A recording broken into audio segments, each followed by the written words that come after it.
Over in South Africa, coal production has virtually ground to a halt after the National Union of Mine Workers went on strike, having rejected company's latest pay offer. As Angelo Kuppler reports, the strike is now causing a significant disruption for coal mining operations.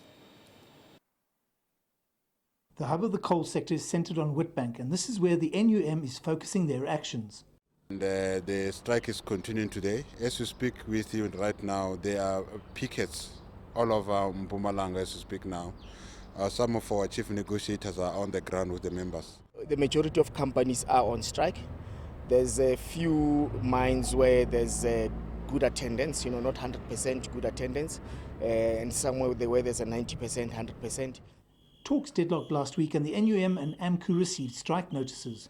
The NUM exercised their rights and called a strike, while it appears that AMCU is playing a waiting game.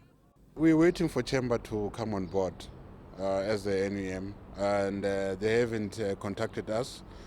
Our chief negotiators or negotiators are just a phone call away. Well, it's a question of one of the parties calling up the other and saying, let's talk. We are, as employers, meeting tomorrow early in the morning to talk about how do we find a way to ensure that the parties can find one another. And I'm quite sure that out of that meeting tomorrow, we will probably be calling the NUM and AMCU back to the table. We're waiting for that, and then I don't think our members have any interest to prolong the strike. It's just that the strike is the only weapon that they have. You understand? They have no other weapon, so it's a way of expressing their concerns and grievances. While it's only day one in the strike, Eskom are watching developments closely because they're at a stretch when it comes to load shedding and the possibility thereof. I'm Angelo Kuppler for CCTV in Johannesburg.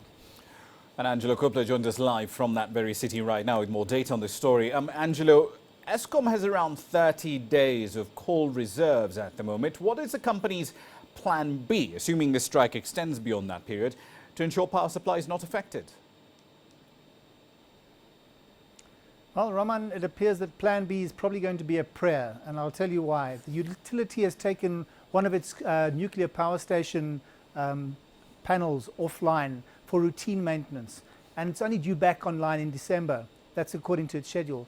Then on the foreign supply side, its neighbours' supplies are a bit tenuous. Recently, Cahora Bassa plant went offline, and that was for emergency maintenance, and that affected South African consumers.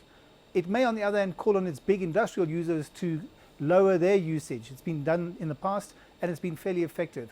But we're not sure if and when it will be enough. That, as you said, depends on whether the strike continues and those stockpiles diminish. Roman? Indeed. Commodity prices, they've been in free fall right across the board. Gold, oil, copper, iron ore, right across 2015. And that trend doesn't look like it will reverse anytime soon. So where does this leave this pact to preserve jobs that was signed between governments, mining companies and unions? Well, Roman, you'll recall that pact was really driven by the ex-mining minister, Ramahlodi. And about 2 weeks ago, he was moved out of his post in a surprise little mini cabinet reshuffle to look after public enterprises or public service and administration. And the new minister has been in place for a little under 2 weeks, and he's been having conversations with his new team around him, as well, we understand, with some of the players in the mining sector.